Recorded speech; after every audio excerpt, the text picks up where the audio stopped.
Eu quero deixar uma palavra nessa noite. Não deixe a sua cruz. Não deixe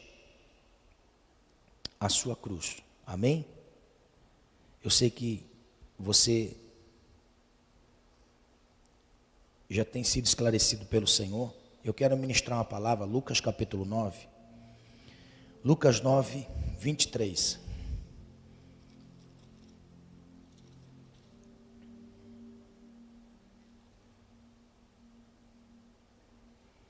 Lucas 9, 23.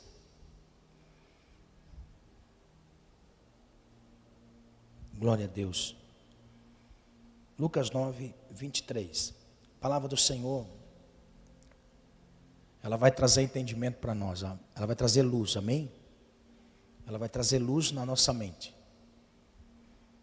E eu creio em nome de Jesus que Deus vai acrescentar algo para nós nessa noite, amém? Lucas 9, 23.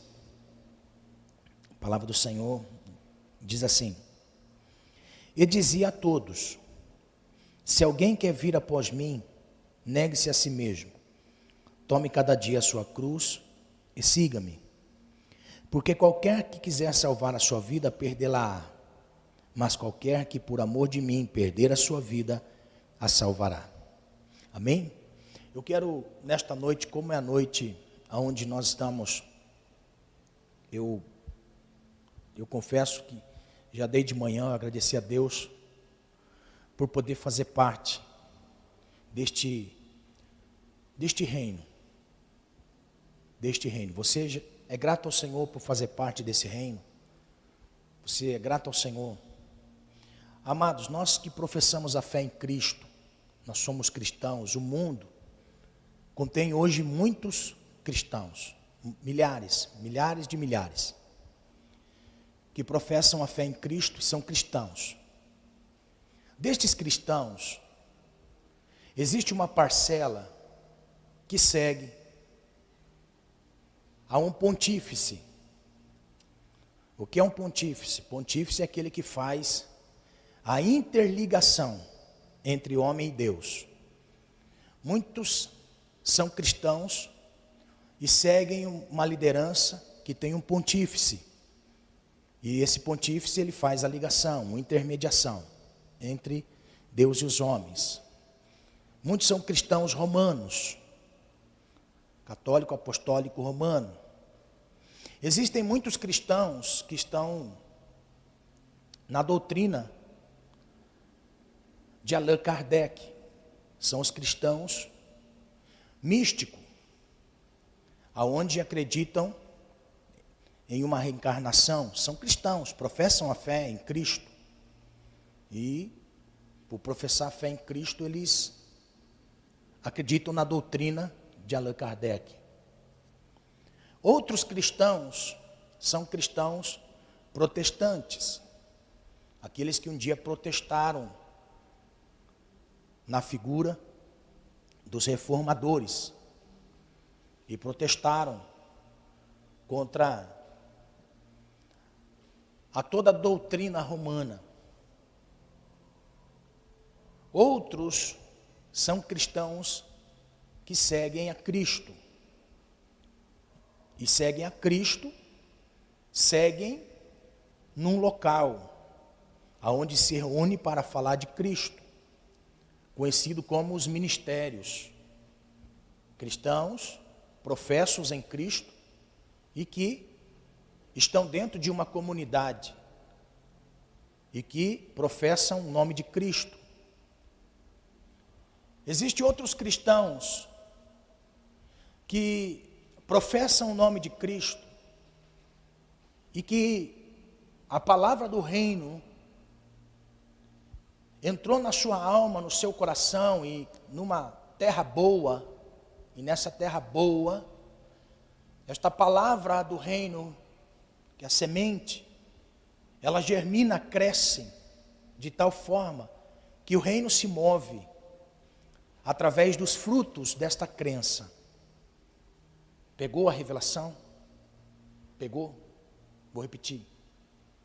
Todos nós que recebemos a palavra do reino, E a palavra do reino, como semente, gera em nós um crescimento. E o reino de Deus se move através dos frutos destes que receberam a semente e caiu na terra boa e frutificam.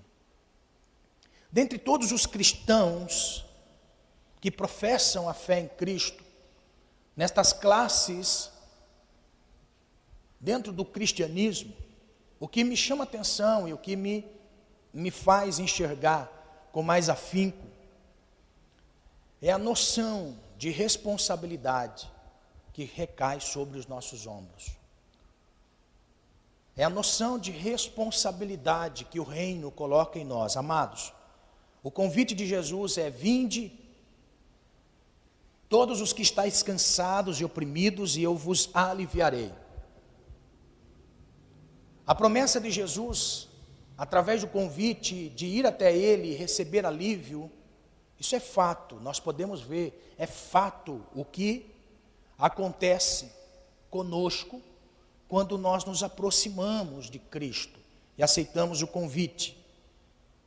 E aceitando o convite, Ele consequentemente nos libera daquele peso do medo, da exclusão, do pecado, das amarras, de coisas passadas. O Senhor nos liberta e nos alivia. Mas Ele disse que após a libertação do jugo pesado que nós trazemos, Ele coloca em nós um outro jugo. Ele tira o jugo pesado e coloca em nós um outro jugo, ou seja, Ele coloca em nós um outro instrumento de produção.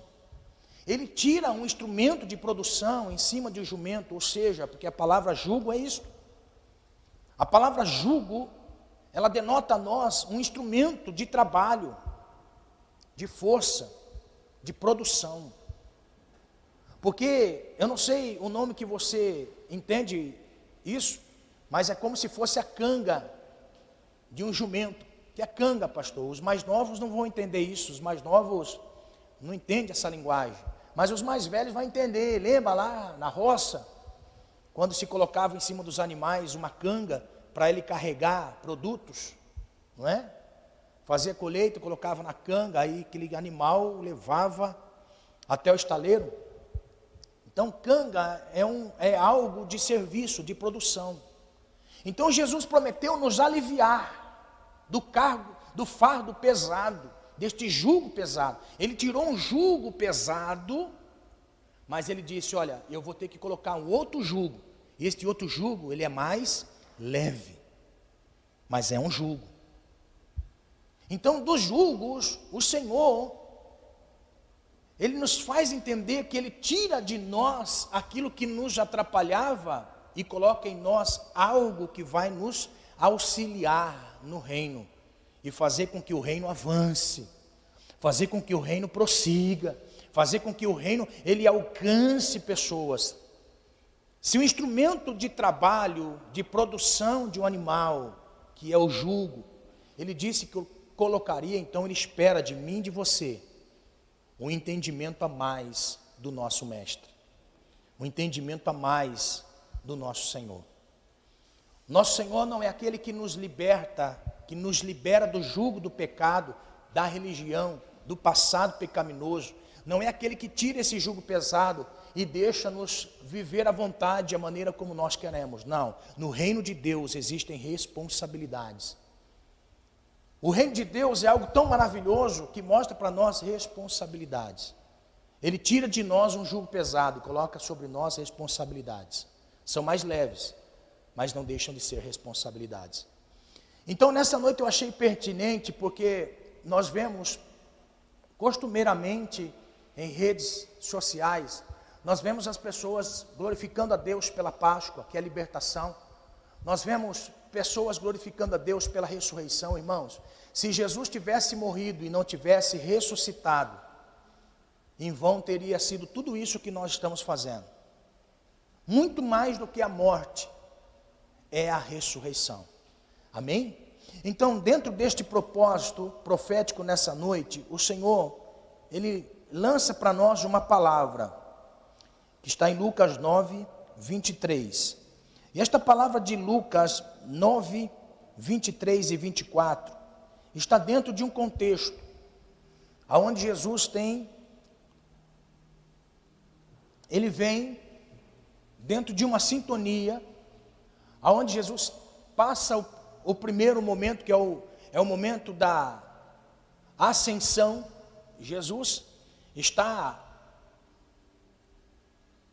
em ascensão, e neste momento do ministério de Jesus em ascensão, ele precisa colocar, irmãos, isso aqui que eu acho maravilhoso em Cristo, no momento de ascensão, de crescimento, o Cristo, ele quer colocar dentro de nós convicções corretas, ele quer colocar dentro de nós convicções exatas do que é o reino. E nada melhor do que as verdades contidas nas palavras de Jesus, porque Jesus é a verdade. E a verdade nos lábios de Jesus se tornam para nós ferramentas de edificação da forma correta. Então Jesus ele vem nesse momento de ascensão e Jesus começa a ouvir coisas a seu respeito. Primeiro, ele ouve que Herodes queria conhecê-lo. Por quê? Porque a notícia é que um jovem galileu estava pregando com tanta ousadia, anunciando uma palavra de um reino, e estava dizendo ser ele o rei de Israel. Então Herodes ficou preocupado. Herodes também queria saber, porque ele disse, olha, João Batista eu já mandei matar, mandei decapitar. João Batista é morto, então não é João Batista, deve ser algum espírito de algum outro homem. Então ele queria conhecer. Aí quando Jesus sabe da notícia, Jesus ele sai do local que ele estava, ele vai para um outro local, e a Bíblia diz que muitas pessoas estavam indo atrás de Jesus. Jesus estava indo e uma multidão estava acompanhando Jesus. A Bíblia mostra para nós que já reclinava tarde, e um de seus discípulos pergunta, mestre, olha, já é tarde, e estas pessoas estão caminhando conosco já o dia todo e não têm o que comer. Jesus olha para eles e fala assim, é necessário que vocês deem a eles o que comer. O que vocês têm aí? Aí um outro texto vai dizer para nós que alguém tinha algo de comer, Jesus multiplica. E quando passa aquele momento, aquele mover, irmão, porque o que é maravilhoso é ver o mover de Deus. Mas a coisa mais linda é ter esclarecimento do que está acontecendo no reino de Deus. É gostoso nós vermos o mover de Deus, mas é muito mais gratificante entender por que é que Deus está movendo. Entender por que é que Deus está movendo. E Deus nestes dias não quer levantar pessoas apenas curiosas para o mover de Deus, para ver o mover de Deus, seja na sua vida, seja numa causa, seja em pessoas, mas entender o porquê é que o mover de Deus está acontecendo, porque é que a forma com que Deus vem trabalhando. Deus nesta época de crise, Deus está querendo levantar pessoas para ter esse entendimento do que é que está acontecendo no reino. E quando nós vemos Jesus trazendo a seus discípulos um conhecimento a respeito do que estava acontecendo, a primeira vez que Jesus vai dizer a respeito da sua morte. Porque a revelação que Pedro teve de Jesus, tu és o Cristo, olha, tu és mesmo realmente o Cristo. Estão dizendo, muitos que estão dizendo aí, estão dizendo que é Elias, João Batista, mas eu creio que o Senhor é o Cristo, o qual nós esperávamos, o qual Israel estava esperando. Aí Jesus ele diz, olha, então não comente com ninguém, não fale para ninguém, fica só entre nós. Porque foi a primeira vez que Jesus disse a respeito da sua morte. Porque a notícia que eles recebem é que agora Israel tem um libertador. Mas já de início do ministério, na ascensão, esse Cristo vai dizer que vai morrer. Então a nossa fé está baseada naquilo que é falível, e nós cremos em alguém que é falível. Então Jesus, ele disse, não conta nada para ninguém não, mas para vocês eu vou dizer algumas coisas. Eu quero dizer para vocês. Então a Bíblia diz que naquele momento dos discípulos, tinha algumas pessoas da multidão que estavam próximos, Por isso que o texto começa dizendo, ele dizia a todos. Então os discípulos estavam ali, tinha muitas pessoas que estavam ali, e que estavam crendo em Jesus de forma a ser o libertador. Aí Jesus, ele vai dizer, ele disse a respeito da sua morte, que era necessário, que ele iria ser traído pelos da sua classe, pela classe religiosa. Irmãos, quem mata não são as pessoas do mundo, quem mata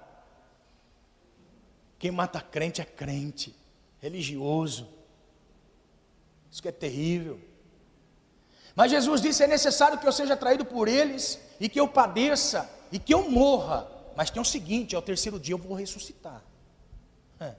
Olha a mensagem é de traição e de morte, mas a mensagem também é de vitória. A mensagem é trágica, mas ao mesmo tempo é gloriosa, aleluia. A mensagem que nós estamos ouvindo nos dias de hoje é trágica, mas ela também é gloriosa, aleluia. Então, Jesus estava preparando os seus discípulos para agora entrar nisto que eu quero trazer luz na sua mente. Não deixe a sua cruz. Quem é discípulo de Jesus, não deixe a cruz. Amém? Não deixe a cruz. Não deixe a sua cruz. Então, a Bíblia começa mostrando para nós algo muito interessante, porque se isso aqui é importante, os evangelistas deram ênfase. Se isso aqui é importante, os evangelistas, eles estavam cientes de que esta mensagem era relevante e necessária no reino. No entanto que o evangelista Marcos, no capítulo 8, ele também vai dizer a mesma coisa. Quem quiser vir após mim, negue-se a si mesmo, tome sua cruz a cada dia e siga-me. Porque se você quer ter vida, então morra. E aquele que morre, também vai ter vida.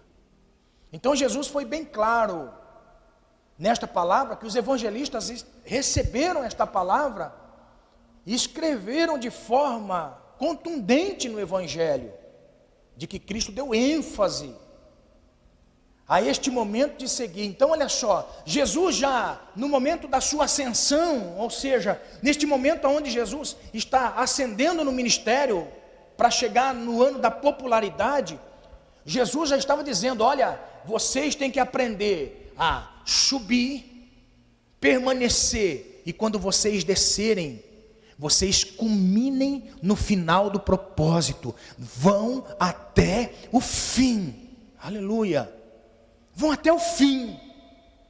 Então naquele momento que Jesus estava dizendo, ele estava dizendo, olha, eu quero que vocês levem a sua cruz a cada dia, indo após mim. Então, o Cristo que estava pregando a palavra do reino e anunciando o reino, era o mesmo Cristo que já antevia o final do seu ministério. E a intensidade que Jesus começa no reino, é a intensidade que move ele em todo o ministério, chegando até o final, até o propósito final. Então, nós nunca vamos carregar a cruz de Cristo. Nós nunca vamos carregar a cruz de Cristo. Nós vamos carregar a nossa cruz. Nós vamos carregar a nossa cruz. E não a cruz de Cristo. Por quê? Porque o propósito da vinda de Cristo foi a sua cruz. E o propósito da nossa vinda é levar a cruz do Evangelho de Cristo. Então, Jesus ele já começa dizendo para nós algo muito importante. Se você quer seguir após mim, negue-se a si mesmo. Negue-se a si mesmo. Negue as suas vontades que te levam obcecada a desfrutar do pecado, de forma desenfreada. O convite de Jesus para segui-lo, a primeira coisa é negar-se a si mesmo. Porque não tem como nós seguirmos a Jesus sem ser confrontado por Ele. Não tem como nós seguirmos a Jesus se Ele não nos confrontarmos. Eu gosto sempre desta palavra confronto, porque existe um confronto muito grande na nossa mente quando nós somos confrontados. A nossa mente não consegue assimilar o confronto. Se um pai que ama seu filho o corrige, o filho não entende a correção como o amor do pai, porque é um confronto. É um confronto com as suas ideias, é um confronto com a sua personalidade, é um confronto. E ninguém gosta de ser confrontado. Só que quando Jesus faz o convite para nós recebermos o carimbo de cristão, o símbolo de Cristo, Ele nos confronta. Por isso que a primeira coisa que Ele diz para nós é: você vai ser confrontado no reino. Então negue-se a si mesmo. Negue-se a si mesmo. Porque em dado momento da sua vida, se você não negar-se a si mesmo, o confronto que virá será de maior intensidade, dia após dia, sejam elas interiores ou exteriores. O confronto será maior. E quando esse confronto vem, nós temos que estar preparados, cônscios de uma responsabilidade no reino. Eu entrei sabendo que eu tenho que negar a mim mesmo e amar a Deus. Então, negar-se a si mesmo é amar o Senhor acima de todas as coisas e ser fiel à causa do Evangelho acima de tudo. Amados, nós estamos tendo uma carência muito grande nestes dias de pessoas que realmente amem a Deus. Ah, pastor, mas nós estamos vendo um grande avivamento de pessoas se convertendo. Sim, estamos vendo, glória a Deus por isso. Mas amar ao Senhor, assumindo a responsabilidade no Evangelho, é diferente. Assumindo a responsabilidade no Evangelho é diferente. Então nós nos tornamos pessoas que seguem a determinadas doutrinas dentro do cristianismo. Mas nós não somos aqueles que recebem a semente, e esta semente caindo na terra boa, ela vai crescer, germinar, e vai frutificar. O reino vai se mover através dos meus frutos. Pega essa revelação em nome de Jesus. O reino de Deus vai se mover através dos meus frutos, daquilo que eu passei a crer quando fui confrontado, e por negar-me a mim mesmo, eu estou permanecendo no Senhor, sendo confrontados a cada dia a amar ao Senhor, e que estes frutos que eu possuo fazem parte do reino. Amar a Deus e levar a causa do Evangelho, que promove o Cristo na vida de pessoas. Então, amar a Deus, amar ao Senhor, e levar e ser fiel à causa do Evangelho, é dizer não à natureza caída, é dizer não à natureza caída, ao velho homem que tanto tenta aflorar dia após dia, desviar das concupiscências. Se eu levo a causa do Evangelho na expressão de amor ao Senhor, negar as minhas concupiscências, irmãos, nós estamos vivendo tempos onde nós precisamos realmente ser confrontados pelo Senhor. Confrontados. Nós precisamos ser confrontados por Deus, pela sua vontade. Como é que nós conseguimos saber e entender qual é a vontade de Deus? A sua palavra. Ser confrontado este velho eu, que ira por qualquer coisa, soberbece por qualquer coisa, que se contamina com pecados por qualquer coisa. Amados, negar a si mesmo é negar as nossas concupiscências, os nossos desejos pecaminosos. Aleluia, amém?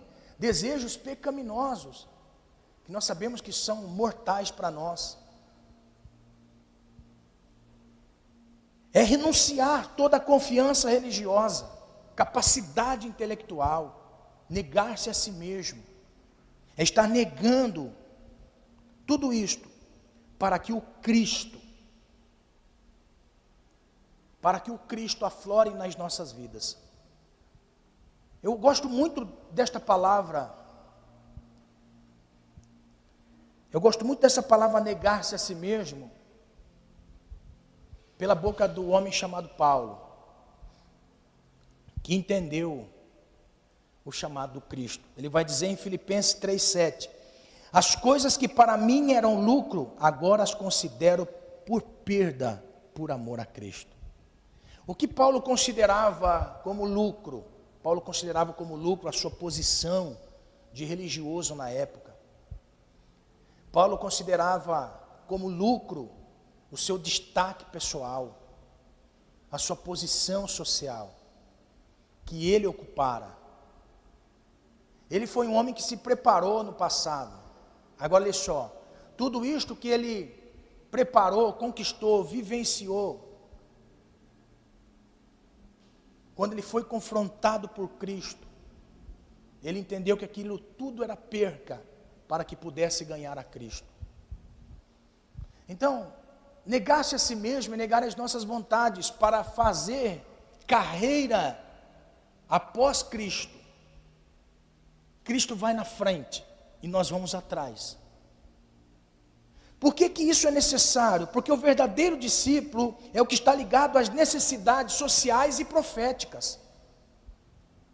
O verdadeiro discípulo é aquele que está ligado na terra de tal forma que o céu, tocando a sua vida, aqui embaixo, ele consegue enxergar as necessidades do reino. Em dois âmbitos, social e profético. Irmãos, nós somos uma representação de Deus na terra. Isto aqui é uma responsabilidade muito grande que está sobre nós. Por isso que ela vem depois da responsabilidade de negar-se a si mesmo. O reino de Deus se move através de nós. Então olhe só, o discípulo, o verdadeiro discípulo, eu não estou dizendo aqueles que se familiarizam, aqueles que estão participando de uma reunião. Não, são aqueles que através de seus frutos o reino move. Através da sua vida o reino move. Os verdadeiros discípulos. Então nós temos 12 figuras que andaram com Jesus. 12 figuras que estiveram caminhando com Jesus. E tudo que eles faziam contribuía para o reino. Os verdadeiros discípulos são aqueles que na figura dos 12 mostra para nós, enfaticamente, Jesus no final do ministério tinha 70, 500. Aí depois que Jesus morre, ressuscita, se ascende aos céus, era 3.000, 5.000, ia acrescentando a cada dia, aumentando a cada dia, de uma forma gloriosa, gloriosa. Mas naquele momento ali eram 12 figuras, que tinham as suas imperfeições. Porque ser chamado por Deus para participar do propósito do reino, Ele não chama perfeitos, Ele chama imperfeitos que têm um coração moldável para serem transformados. Porque o perfeito se enforca. O perfeito se enforca. Porque na intelectualidade dos 12, o mais perfeito era Judas. O mais perfeito no ministério de Jesus era Judas. Intelectualmente falando, era o mais polido. Era o mais polido, mas olha só, o perfeito se enforca, não chega ao final do ministério. Então, quando nós olhamos para eles, nós vemos criaturas que eram imperfeitos, porém, eram discípulos, estavam aprendendo todo dia, sendo confrontados por Cristo todo dia. Sendo confrontado por Cristo todo dia. E nós vemos a figura dos verdadeiros discípulos de Jesus. Por quê? Porque eles estavam movendo o ambiente social e também o ambiente profético. Um texto que me chama a atenção está em Marcos 14. Olha só, como nós trazemos a memória da Páscoa, irmãos. A Páscoa não tem nada a ver com a ceia do Senhor. A ceia do Senhor está integrada à Páscoa, porém é um ritual do qual nós praticamos, que está dentro do ritual da Páscoa, porém para nós é um novo testamento. Não que o velho deixou de ser velho, é que no momento da celebração da Páscoa, com todos os ingredientes pascais, como as ervas amargosas, o pão sem fermento, o cordeiro imaculado, dentre eles o matzá, o vinho, todos esses ingredientes que estavam na ceia. Então eles participam da Páscoa, e depois que eles participam da Páscoa, aí Jesus, ele pega o pão, simbolizando o corpo, e diz: este é o meu corpo que é partido por vós, fazei isso em memória de mim. Este é o meu sangue que é derramado por vós, fazei isso em memória de mim. Participem, porque este é o sangue do Novo Testamento. Então olhe só, neste ambiente de Páscoa, neste ambiente da celebração da Páscoa, teve que haver uma preparação. Este ambiente da Páscoa não estava ali por acaso. Este ambiente da Páscoa não foi alguém que foi contratado para preparar. Este ambiente da Páscoa tinha uma responsabilidade de discípulo. Tinha uma responsabilidade de discípulo. Porque o verdadeiro discípulo é aquele que se preocupa com o ambiente que se reúne, do ambiente em que está, no ambiente social. Não tem como eu ser igreja, não entendendo que eu, sendo discípulo, tenho responsabilidades também na minha sociedade cristã. Sim, eu tenho responsabilidades, porque a igreja só se move com frutos de alguém que recebeu a semente e que frutificou esta semente e move o reino através dos seus frutos. Então, a Bíblia mostra para nós, Marcos 14, olha só o que Jesus disse. Marcos 14, 13, se você tiver a sua Bíblia aí, abra aí, ó. Enviou 2 dos seus discípulos e disse-lhe: ide à cidade, e um homem que leva um cântaro de água vos encontrará, segui-o. E onde quer que entrar, dizer ao Senhor da casa: o mestre diz, onde está o aposento em que hei de comer a Páscoa com os meus discípulos? E ele vos mostrará um grande cenáculo mobilado e preparado, preparai-a ali. E saindo os seus discípulos, foram à cidade e acharam como lhe tinha dito, e prepararam a Páscoa. Note, Jesus estava no local e disse assim: meus discípulos, eu vou escolher 2, eu quero que vocês vão à cidade, e vocês na cidade, vocês vão encontrar um homem com cântaro na cabeça, cheio d'água. Quando vocês encontrarem este homem com cântaro cheio d'água na cabeça, vocês cheguem a ele e pergunte assim: aonde está o aposento preparado e mobilado para a ceia?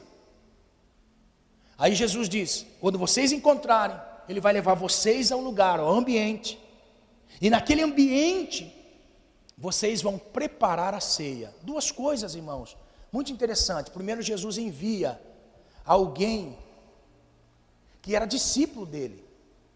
Jesus não disse à multidão.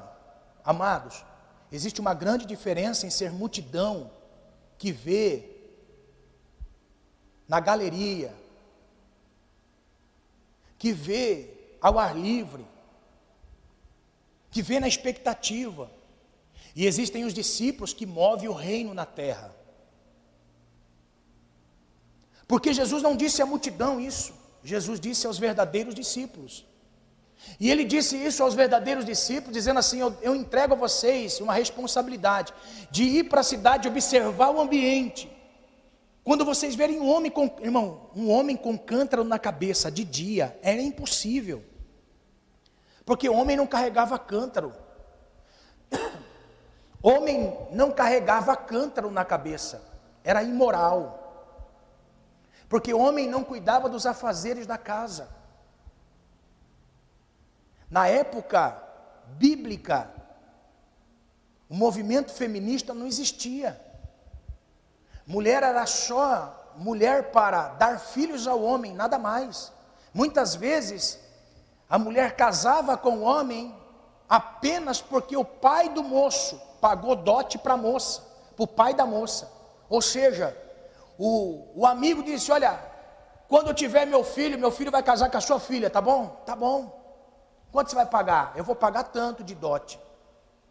E quando isso acontecia, o pai do noivo ia lá e pagava o dote para casar o filho dele com a filha do fulano, do cicrano, do bertano. Muitas vezes casava e não tinha nem aquela proximidade de amor, de afeto. Mulher era apenas para gerar filhos, e filhos homem. Então naquele momento Jesus, ele diz: olha, vocês vão para a cidade e vocês vão ver um homem com cântaro na cabeça. Isso é algo impossível. Mas Jesus disse: vocês vão ver este homem, e segue ele. Irmãos, os discípulos observaram. Ah lá, tem alguém com cântaro vindo lá. Quem é? Uma mulher. Ah lá, tem outro vindo com cântaro lá. Quem é? Uma mulher. De repente eles olham, tem vindo um cântaro lá na frente. O que será que é? Deixa vir, eu acho que é mulher. Quando começou a se aproximar, viram um homem barbado, carregando um cântaro na cabeça. Ó. Eles chegaram e disseram assim: onde está o aposento preparado para nós participarmos da ceia? Aleluia. Sabe o que a Bíblia diz? Que depois que eles viram o aposento, eles foram preparar os utensílios para a ceia. Amados, isso aqui mostra uma responsabilidade dos discípulos. Muitas pessoas dizem ser discípulos de Jesus, mas nunca tiveram responsabilidades de discípulo de Jesus. E nós precisamos que pessoas entendam que o reino não se move por fantasmas, espíritos. O reino se move por pessoas. O reino se move por pessoas que entenderam qual é o propósito da sua chamada. Que entendeu qual é o propósito, porque o verdadeiro discípulo se preocupa no ambiente social. Ah, sou igreja, vou para a igreja. Irmãos, é muito vazio vir para a igreja, ser igreja é muito vazio. Quando eu não sei o real significado. Porque o verdadeiro discípulo está preocupado, está ligado às necessidades sociais da comunidade. Em todas as áreas. Sejam elas financeiras, sejam elas sociais, sejam elas proféticas, no ambiente, eles estão tendo esta responsabilidade. Não tem como eu ser discípulo de Jesus e ficar olhando o vento passar, e ficar olhando o movimento, e dizer: ai, que maravilhoso. Não, discípulo tem fruto para entregar no reino e para mover o reino. Deus te dotou de capacidade intelectual, Deus te dotou de capacidade espiritual, Deus te dotou de capacidades. Se você, a partir do momento que recebeu esta semente, e você entende que esta semente é o reino dentro de você, e que o reino precisa crescer e frutificar para mover o reino, você precisa entender o valor do discipulado. Discipulado. Discípulo para gerar discípulo. Irmão, deixa eu fazer uma pergunta. Quantos anos faz que você já é discípulo de Jesus? Olha só, quantos anos faz que você já é discípulo de Jesus? Ah, pastor, 50 anos, parabéns, você teve fé para aguentar 50 anos. Mas uma palavra de advertência eu tenho: quem é que você gerou de discípulo no reino?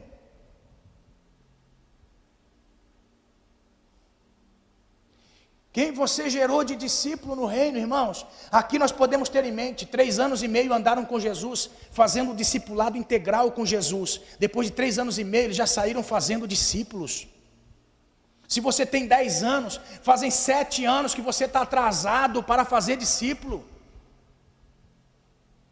Se que com 3 anos e meio, irmãos, eles já fizeram discípulos, estavam indo fazer discípulo. Nós com 10 anos estamos 7 anos atrasados de fazer discípulos. Nós temos que ter responsabilidades. Este ambiente que nós nos reunimos, sabe, porque às vezes eu entendo que Deus permite nós ficarmos sem estar neste ambiente, para ver se este ambiente faz falta para nós. Sabe, porque às vezes eu imagino que Deus permite nós não virmos para a igreja, irmão, porque isso aqui é terrível demais. Nunca houve na história de todos esses tempos um momento como esse. Mas olha só, muitas vezes Deus permite coisas da nossa vida para não estarmos num ambiente como esse.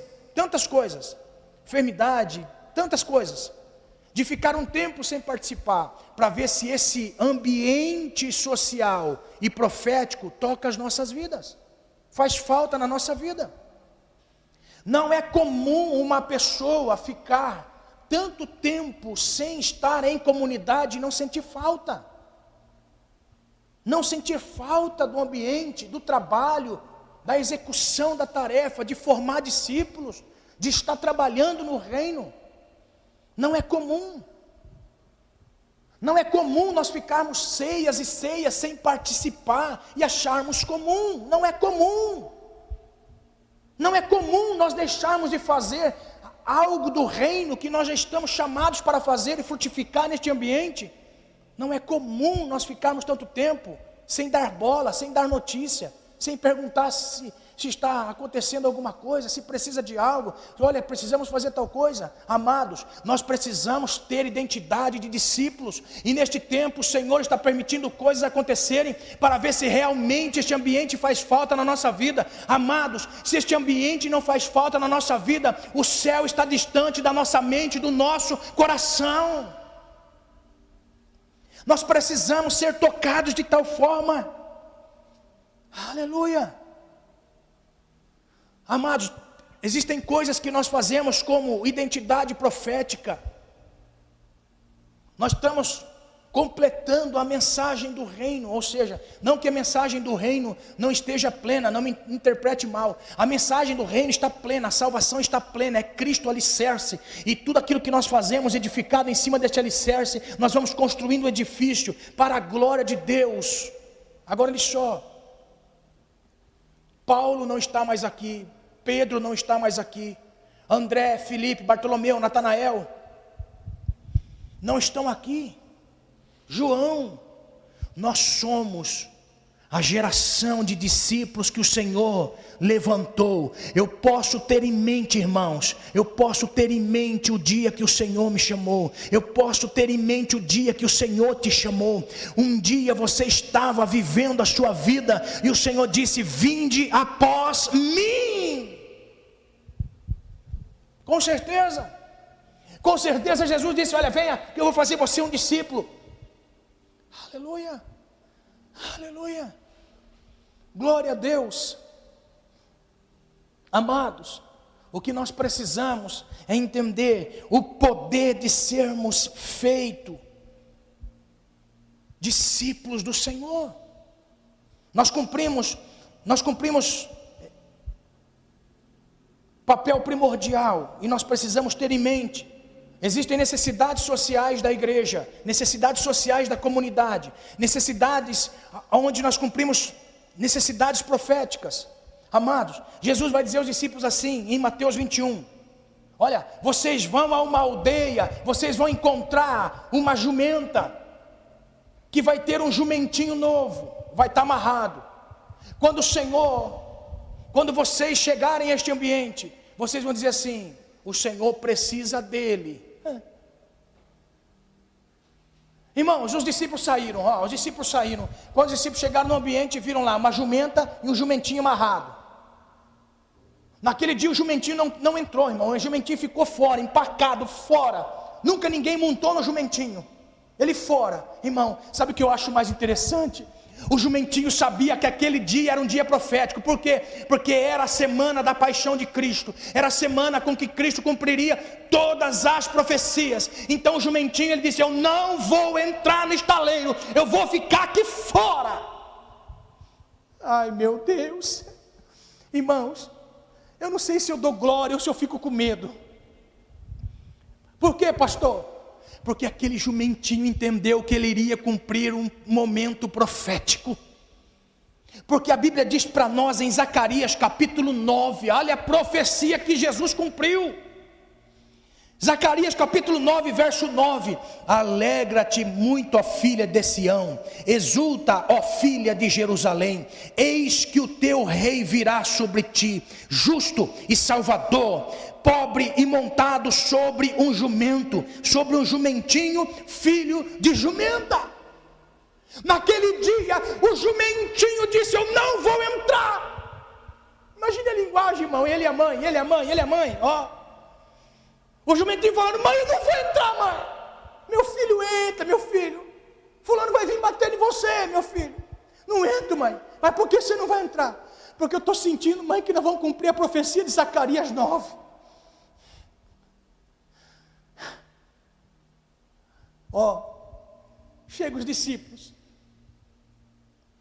Bate lá, ó. De casa. Viu? Esse jumentinho está aqui fora aqui. O meu Senhor me enviou para cá, porque o Senhor precisa dele.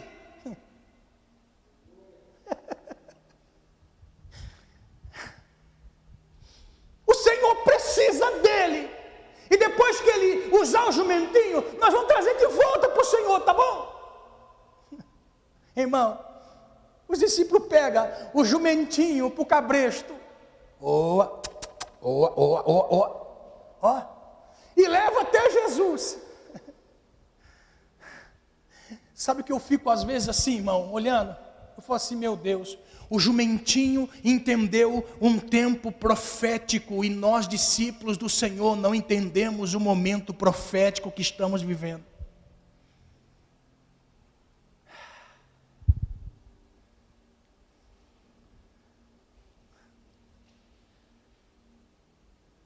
Meus discípulos, vocês vão cumprir necessidades proféticas agora. Por quê? Porque a semana eu vou cumprir todas as profecias. Então eu tenho que entrar em Jerusalém montado no jumentinho. O discípulo: tá bom, mestre, vamos trabalhar. Vamos trabalhar no reino. Qual é a missão? Encontrar um jumento com uma jumenta. Vamos trabalhar.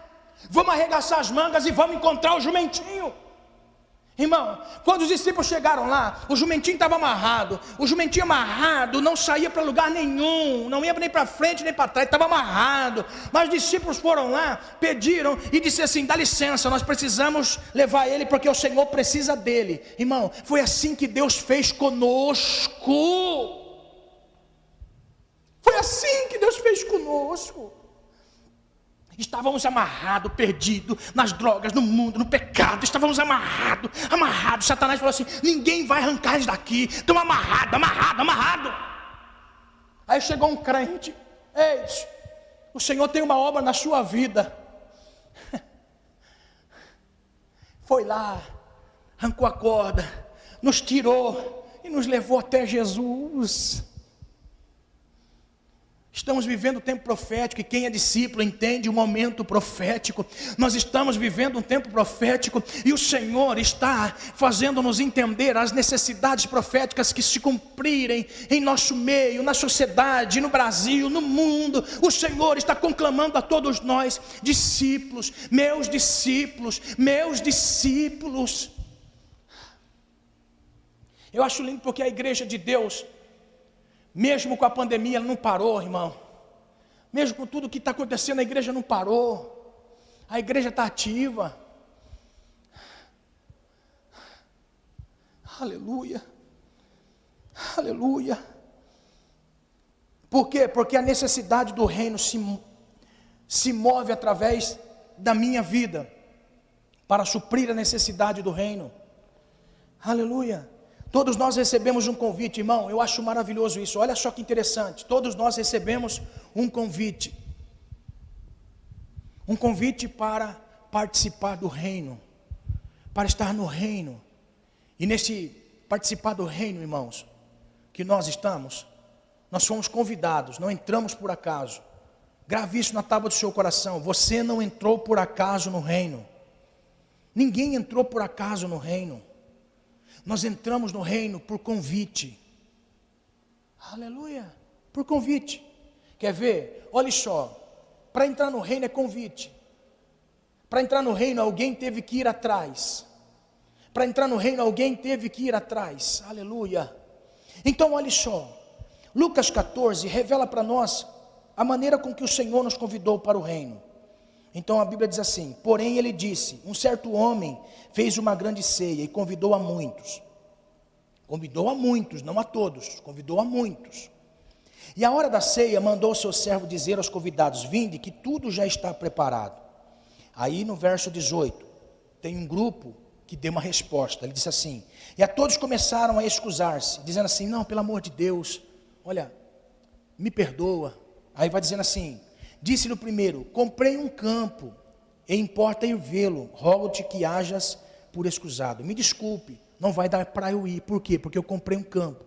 Na realidade, isto daqui são 3 significados proféticos daqueles, olha só, daqueles que foram convidados pelo Senhor e houve uma desculpa para não participar.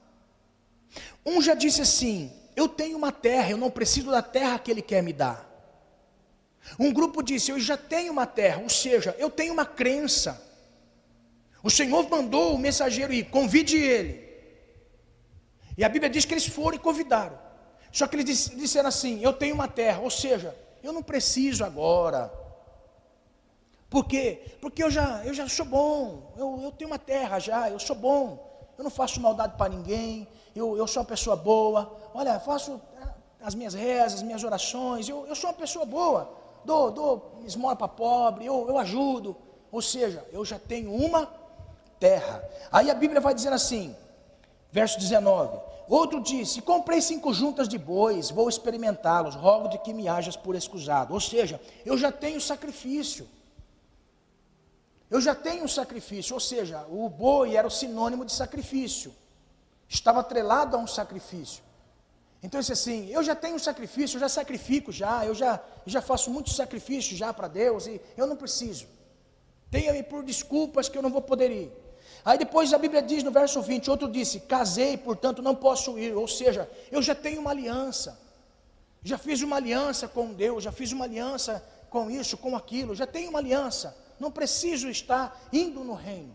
Amados, isso acontece nos dias de hoje. Pessoas não aceitam convites para estar participando do reino. Sabe o que é mais lindo? É que quando o mensageiro volta para o Senhor, que fez a festa, ele diz assim: meu Senhor, ninguém quis vir na sua festa. Aí o Senhor disse assim: não tem problema, eu quero que vocês façam o seguinte, que vocês saiam pelas ruas. Está aqui o texto, verso 20, 21, ele disse, aí o Senhor, o pai de família ficou indignado e disse ao seu servo: sai depressa pelas ruas, pelos bairros da cidade, e traz aqui os pobres, aleijados, mancos e cegos. E disse o servo: Senhor, feito está como mandaste, e ainda há lugar. Meu Deus do céu. Aí a Bíblia vai dizendo assim, e disse o Senhor: sai então pelos caminhos valados, força-os a entrar para que a minha casa se encha, porque eu vos digo que nenhum daqueles varões que foram convidados provará da minha ceia. Amados, quem nós somos no reino? Nós éramos tudo aleijado, defeituoso, nós éramos mancos, coxos. Irmão, olha só, está tudo participando da ceia do Senhor, tudo participando do reino do Senhor. Nós não éramos merecedores, mas o Senhor nos colocou para dentro do reino.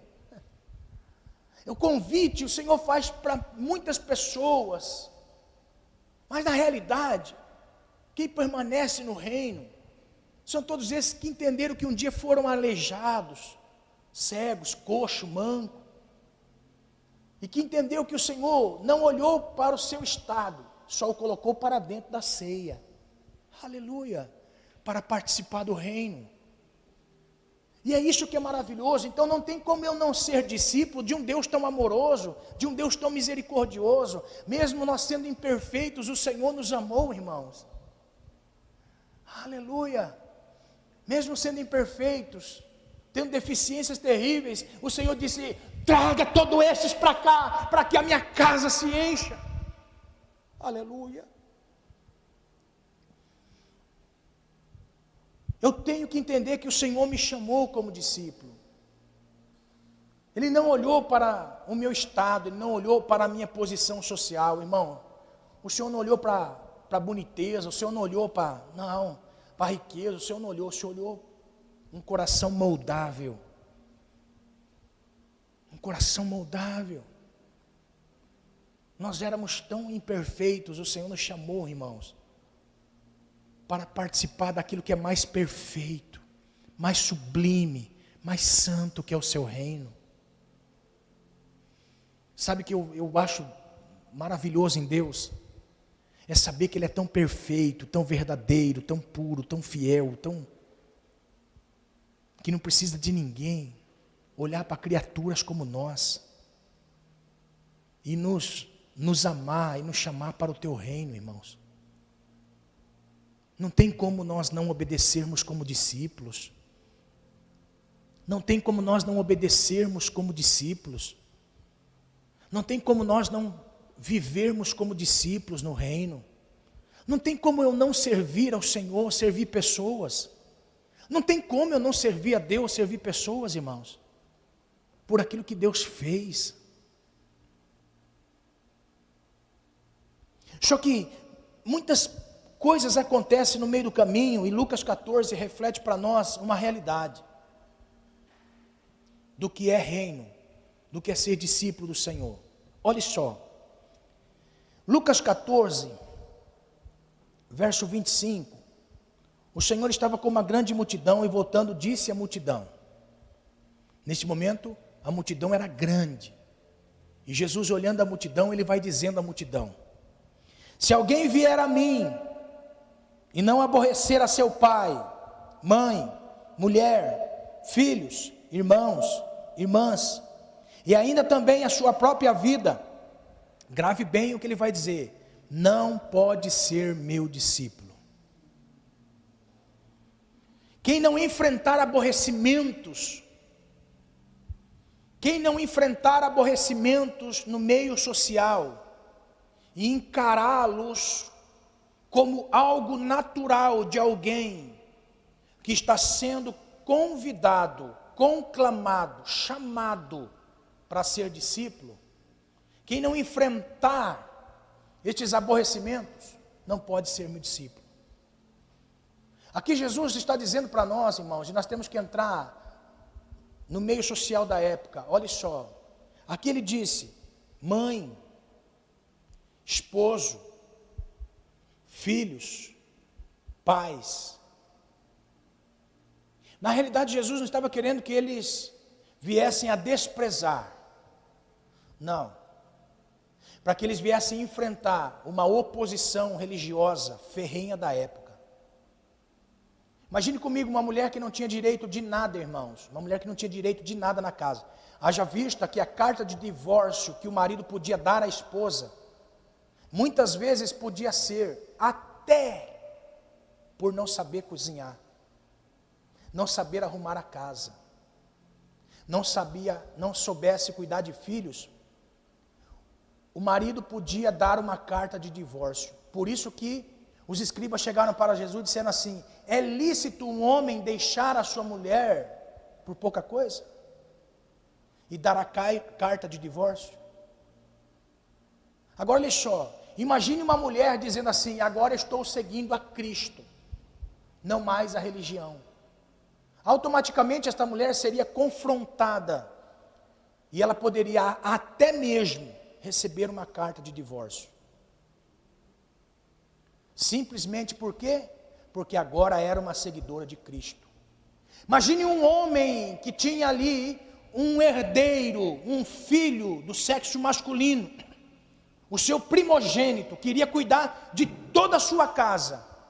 Imagine ele chegar para o pai dele e falar assim: pai, a partir de hoje eu quero seguir este Galileu, este Cristo que está pregando uma mensagem do reino, eu quero seguir ele. Imagine um pai que criou o seu filho primogênito para ser cuidador de toda a sua herança, de todo o seu nome, chegar para o pai e falar assim: eu abro mão de tudo isso, porque agora eu quero seguir a Cristo. É isso que Jesus está dizendo. Jesus não estava dizendo a seus discípulos que a partir daquele momento ele iria ter que desprezar pai, mãe, filho, filha, esposo, esposa. Não, é enfrentar os aborrecimentos que iriam surgir, porque agora eles eram discípulos de Jesus. Sabe o que eu quero dizer aqui? Neste tempo, muitas pessoas têm dado mais valor a pessoas da própria família que não professam a mesma fé do que o Cristo que te chamou para a salvação. Porque existe um conflito muito grande no meio familiar. Inclusive quando alguém é crente e outro não. É um confronto, irmãos. É um confronto. Por quê? Porque um quer viver de um jeito, o outro quer viver de outro. Tem situações terríveis. Um quer ir para o baile, o outro quer ir para a igreja. Um quer para a festa do aniversário, o outro quer para uma reunião de pequenos grupos. É um conflito. E neste conflito vai ter aborrecimento. Por quê? Porque alguém vai dizer assim, agora é crentinho, agora é crentinha, agora é pastorzinho, agora é isso, agora é aquilo. Sabe o que Jesus disse? Você vai enfrentar isso. Porque se você não enfrentar isso e não vencer isso, você não pode ser meu discípulo. Olha só, então o que na realidade Jesus estava dizendo é que existem aborrecimentos no meio familiar e social, em que nós precisamos saber contornar. Por quê? Porque a obra de salvação vai entrar a casa, vai fazer uma obra por completo. Irmãos, eu não sei você, mas eu tenho observado muito isso. Observe comigo, sempre na família de alguém tem um crente convertido ao Senhor. Tem alguém que se converteu ao Senhor, e que se converteu ao Senhor, esta pessoa passou a buscar ao Senhor, mesmo enfrentando aborrecimentos, e o Senhor fez uma grande obra. Isso que acontece, um é, o outro não, um é, o outro não, aí Deus vai fazendo a obra, Deus vai fazendo a obra, Deus vai fazendo a obra. Então Jesus disse, olha, você quer ser meu discípulo, então enfrente os aborrecimentos. Segundo, verso 27, e qualquer que não levar a sua cruz e não vier após mim, não pode ser meu discípulo. Responsabilidade de levar a mensagem do Evangelho. Isto é cruz. O que Jesus estava dizendo, irmãos? Jesus estava dizendo assim, eu não quero que vocês levem a minha cruz, porque este é o meu propósito.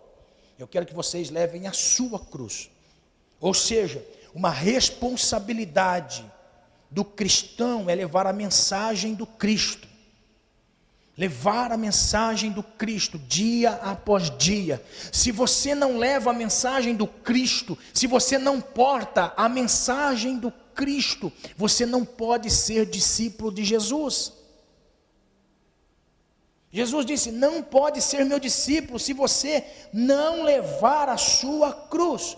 A sua cruz não é a doença, a sua cruz não é a esposa ou esposo, a sua cruz não é a falta de serviço, a sua cruz não são as portas fechadas, a sua cruz não é nada de sofrimento.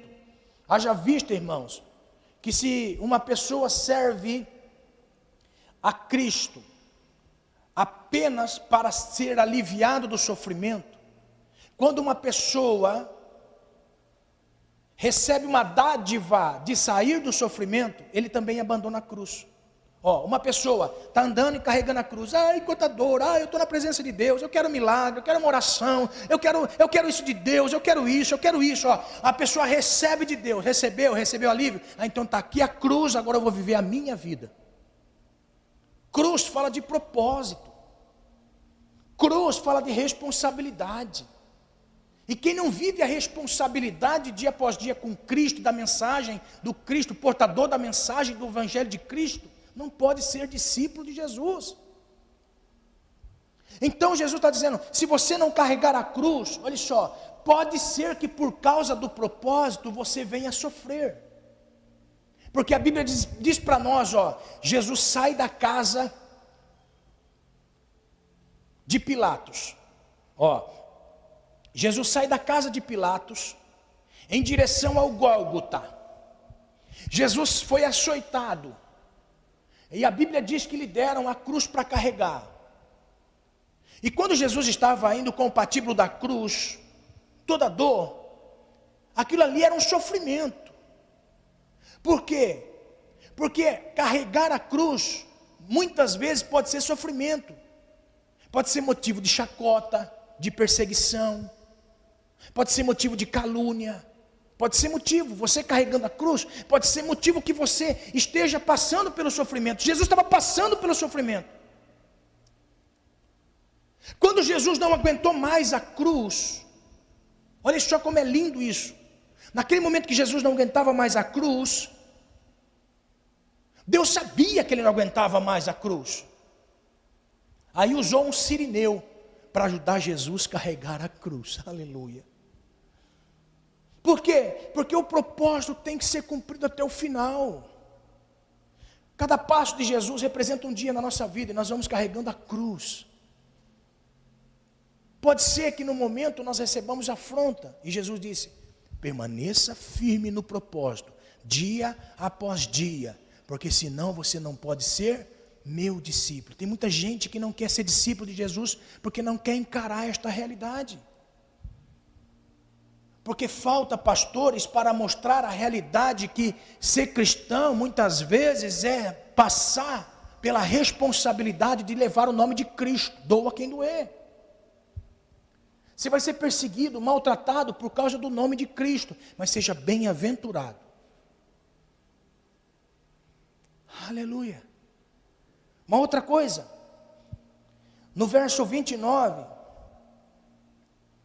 pois qual de vós querendo edificar uma torre, não assenta primeiro para fazer as contas dos gastos, para ver se tem com o que acabar? Para que não aconteça que depois de haver posto os alicerces e não podendo acabar, todos os que virem comecem a escarnecer, dizendo, este homem começou a edificar e não pôde acabar. Uma responsabilidade com os escândalos. Jesus está dizendo assim, você está iniciando para ser discípulo. Agora, você tem que fazer as contas, se a metragem da sua casa que você está querendo construir, você consegue terminar. Por quê? Porque se você não conseguir terminar, vão passar pessoas dizendo assim, ah lá, está vendo? Começou, mas não terminou. Então Jesus está dizendo assim, tenha cuidado com os escândalos, seja responsável, calcule bem a caminhada com Cristo, não pare no meio do caminho. Não pare no meio do caminho, porque isso é uma responsabilidade de discípulo do Senhor, responsabilidade de discípulo. Não esteja cambaleante, um dia eu tomo cerveja, no outro dia eu tomo santa ceia. Um dia eu estou no tchuk-tchuk, no outro dia eu estou cantando, eu te amarei, Senhor. Você está entendendo? Um dia você está na roda do pagode, outro dia você está na roda de Deus. Ei, entenda, ser cristão é levar uma responsabilidade de nome. Então, quando você entra na fé, você tem que ter entendimento, a partir de agora não é mais meu nome, é o nome de Cristo que eu estou levando. Uma responsabilidade, ou comecei, mas eu tenho que continuar terminando a minha casa. Outra coisa, Jesus, ele vai dizer no verso 31, qual é o rei que indo à guerra a pelejar com outro rei, não se assenta primeiro para tomar conselho sobre como 10.000 pode sair ao encontro daquele que vem contra 20.000? De outra maneira, estando o outro ainda longe, manda embaixadores e pede condições de paz. Assim, pois, qualquer de vós que não renunciar a tudo quanto tem, não pode ser meu discípulo. Uma outra coisa que Jesus diz, entendimento de que estamos numa guerra. Discípulo do Senhor, você tem que entender que está numa guerra. Se você é multidão, você não vai entender que você está na guerra, você só quer milagre. Agora, se você está no caminho com Jesus, aprendendo com Ele a cada dia, você está levando esta mensagem do Evangelho, que é a sua cruz, que é o distintivo do cristão, você tem que entender que você está numa guerra. Guerra. Porque Jesus disse, olha, quem é que alguém vai quem é que é o rei que vai pelejar contra o rei? e primeiro não sabe com quantos soldados vai para a guerra. Olha só, Jesus estava dizendo assim: se um rei ele faz a conta de quantos soldados ele vai ter para a guerra, dependendo do tamanho da guerra, ele vai ter ciência na guerra de que foi bem preparado. Assim somos nós. Como é que eu posso ser discípulo de Jesus sem entender que nós estamos em guerra? Preste bem atenção, irmãos, em nome de Jesus, entenda. Até que ponto você está disposto a continuar na fé, mesmo que alguém diga mal do seu pastor? Critique a mensagem que o seu pastor prega. Critique a conduta do seu pastor ministrando. Até que ponto você está disposto a seguir o seu pastor? Estamos em guerra. Estamos em guerra. Quantas pessoas que não entendem isso? Eu não estou lutando contra homens, estou lutando contra Satanás e demônios. Preste bem atenção, Satanás, os demônios, não vai dizer nada de bom de nenhuma pessoa. Seja sábio, seja sábia. Estamos em guerra. Estamos em guerra. Quantas pessoas que param na caminhada porque alguém falou mal, que alguém criticou, que alguém falou. Meu irmão, minha irmã, nós estamos em guerra. Ser discípulo de Jesus é saber, ter consciência de que estamos em guerra. Peleja, lutando contra Satanás e os demônios para nos tirar do foco, do propósito. Seja inteligente. Ou você não imagina que ninguém fala mal de você? E falou mal de fulano, falou mal do pastor, falou mal desse, falou mal daquele. Ei, você acha que ninguém fala mal de você? Entenda, você está na guerra. Entenda, você está na guerra.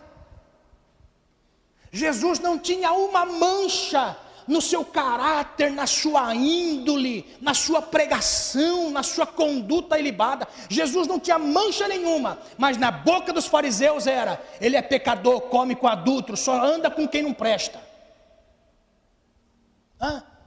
Imagine, os discípulos de Jesus: meu Deus do céu, olha só, Jesus está andando só com quem não presta. Eu não vou mais seguir Jesus, eu não vou mais andar atrás de Jesus, porque está falando de Jesus, eu não vou mais. Meu irmão, em nome de Jesus, entenda, nós estamos em guerra. Estamos em guerra. Estamos lutando contra as hostes espirituais da maldade. Em nome de Jesus, entenda, o que você carrega para a eternidade. Se o diabo conseguir desviar o seu foco 5 graus do objetivo reto, irmão, você já percebeu? Olha só, se eu desviar 5 graus da origem, quase que é imperceptível. Mas se eu deslocar esses 5 graus a 100 quilômetros, eu saio do propósito, eu saio da rota, eu nem olho mais a meta. Você já percebeu isso? Se você deslocar 5 graus da origem, você nem percebe. Você passa 5 graus torto, você consegue mirar ainda na origem. Agora, se você perder 5 graus a 100 quilômetros, lá na frente você não enxerga o ponto de origem. Sabe o que o diabo quer fazer? Em nome de Jesus, entenda. Sabe o que ele quer fazer? Ele quer fazer você desviar 5 graus da origem, para na sua caminhada, olha só, ele nunca vai te vencer hoje, amanhã, depois. Ele vai conseguir te vencer depois de semanas, depois de meses, depois de anos. Seja sábio. Uma pessoa escandaliza hoje, virou 5 graus, aí a pessoa vai, e vai, com a cruz, a cruz, e vai caminhando com a cruz, e vai, 5 graus, e vai indo, saiu na escuridão das trevas. Seja sábio. Tem pessoas que caminham com Jesus maravilhosamente bem, mas não conseguem entender que está em guerra. Montão de carne andando, olha, montão de carne andando, olha a carne andando, olha a carne louvando, olha a carne, aconteceu, de repente estava na escuridão, já nem viu mais nada.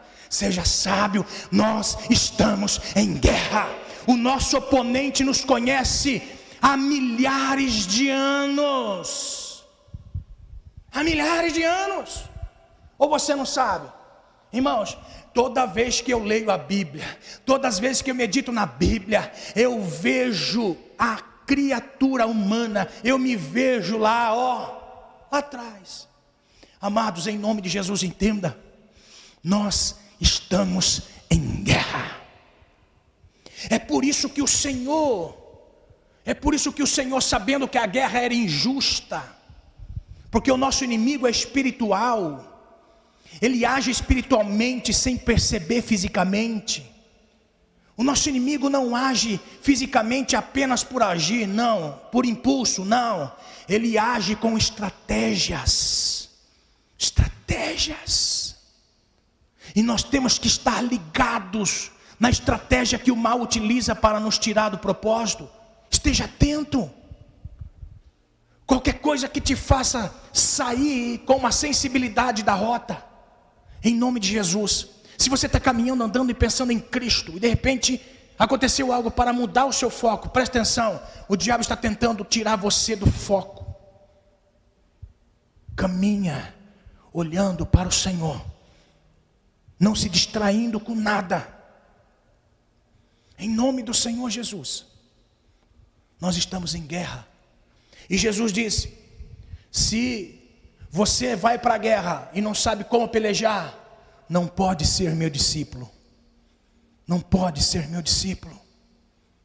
Você tem que entender que nós precisamos enfrentar os aborrecimentos. Nós temos que ter responsabilidades com a mensagem do Evangelho carregando a cruz. Nós temos responsabilidades com os escândalos que nós vamos cometer. Nós temos responsabilidades em entender que estamos em guerra. Amados, em nome do Senhor Jesus, entenda. Precisamos caminhar como discípulos do Senhor. Por 3 vezes, neste mesmo capítulo, verso 26, 27 e 33, Jesus ele vai dizer que eles não podiam ser discípulos se não enfrentassem os aborrecimentos, responsabilidades com o Evangelho e entender que estava em guerra. Se não compreender isso, não pode ser discípulo do Senhor. Não pode ser discípulo do Senhor. E eu quero nessa noite terminar. Não deixe a sua cruz. Não deixe a sua cruz. Se porventura você tem caminhado pensando que o Evangelho vai te proporcionar apenas momentos de paz, momentos de êxtase, sim, eu posso até crer que a nossa vida não será para sempre um martírio. Tem prazer, como nós no começo do culto sentimos muito forte a presença de Deus. E tenho sentido muito forte a presença de Deus nos instruindo que para carregar a cruz nós temos que enfrentar as coisas. Para ser discípulo de Jesus temos que enfrentar muitas coisas. E se você que está aqui me ouvindo nessa noite, os teus frutos vai mover o reino. Os teus frutos vai mover o reino. A semente plantada em você vai mover o reino. Agora uma pergunta: se não tivesse mais ninguém nessa vida e só existisse você, se ninguém mais estivesse vivendo nesta vida como cristão, apenas você, e toda a responsabilidade do reino de Deus em tocar pessoas dependesse de você, o reino retrocederia ou avançaria? Uma pergunta nessa noite. Deus quer cravar no seu coração: o reino de Deus avançaria ou retrocederia sob a sua responsabilidade? Responda para Deus essa noite. Responda para o Senhor esta noite. O reino de Deus avança com você ou retrocede com você? O Senhor pergunta para mim nessa noite: Fernando, O reino que eu tenho para ser implantado no coração das pessoas avança com você ou retrocede com você? E nessa noite o Senhor nos conclama. É por isso que o Senhor nos confronta, irmãos. O melhor culto não é aquele que nós saímos voando. O melhor culto é aquele que nós saímos inconformados conosco mesmo. Nós estávamos presos como jumentinho, mas o Senhor nos libertou. Nós éramos coxo, paralítico, cego. Nós éramos doentes. Nós éramos miseráveis. E o Senhor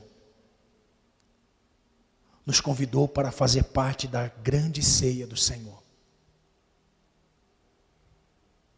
O Senhor olhou para nós, mesmo sendo blasfemadores, murmuradores, pecadores. O Senhor não olhou para quem nós éramos, mas olhou para aquilo que nós poderíamos ser. O Senhor não viu você afrontando, maldizendo. Ele viu você como discípulo. Em nome de Jesus, entenda. O reino de Deus na terra é sustentado pelos frutos que você produz, por aquilo que você anseia e busca no Senhor para tocar a terra. A intensidade da sua busca das coisas do céu para tocar a terra vai ser a intensidade que Deus vai elevar a sua vida. Pega a revelação. Existem pessoas que vivem de miséria em miséria, porque a sua miséria alimenta o seu ventre, alimenta o seu egoísmo, o seu egocentrismo. O dia que você for liberto do seu egocentrismo, a sua miséria será transformada em prosperidade. As suas doenças dói apenas a alma corrupta e caída em seus pecados. O dia que você renunciar os seus pecados, as suas doenças serão saradas. Saradas. O dia que você recusar a maledicência que corrói o seu interior de amargura, o dia que você renunciar isso, o seu ventre será próspero, frutífero. O dia que você renunciar os prazeres da carne para satisfazer os seus desejos, Deus vai te levantar como mulher de Deus, como homem de Deus. O dia que você se converter a Deus, Deus vai mover os céus ao seu favor. Narakandarás ter que nagaço. Farkenayasubriandarás. Eu vejo uma nuvem espessa em teus olhos, que cobrem o entendimento da revelação de Deus e daquilo que Deus é, porque você não renuncia a você mesmo, porque o dia que você renunciar a você mesmo, a glória de Deus vai iluminar o seu entendimento.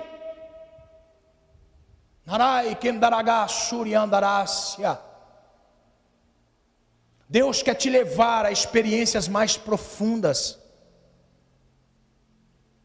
mas Ele não pode fazer isso amarrando você no barco e te lançando no alto mar. O que Ele pode fazer é dizer: vá você em alto mar, vá você em alto mar, e pesque aquilo que eu te disser. O Senhor não quer amarrar você. O Senhor quer convencer você. Convencer você. O Senhor nessa noite, Ele quer convencer que você é discípulo do Senhor. E Ele te chama para fazer aquilo que você nunca imaginou que você era capaz de fazer. Eu quero terminar essa palavra tremendo como eu estou, mas convicto no meu espírito que o remédio amargo é aquele que cura. Minha mãe dizia quando nós estávamos doentes, ela está assistindo aqui, irmã Lúcia, Deus abençoe. Ela dizia assim: toma esse remédio, é amargo, mas é o que cura. E eu quero dizer para você em nome do Senhor Jesus, se você foi chamado para ser discípulo do Senhor, você tem que caminhar para a glória de Deus. Não precisa fazer muitas coisas, é apenas somar naquilo que muitos já estão fazendo. Você não precisa fazer grandes coisas, é apenas somar juntamente com estes que já estão, e juntos vamos ver a glória do Senhor. Você acredita nisso? Como forte está sendo a convicção da palavra, será a manifestação de Deus nas nossas vidas. Eu quero orar por você. Eu creio em nome de Jesus, pessoas serão tocadas, libertas, pessoas terão entendimento a partir dessa noite. Pessoas foram esclarecidas a partir desta noite daquilo que Deus quer realizar na sua vida como discípulo.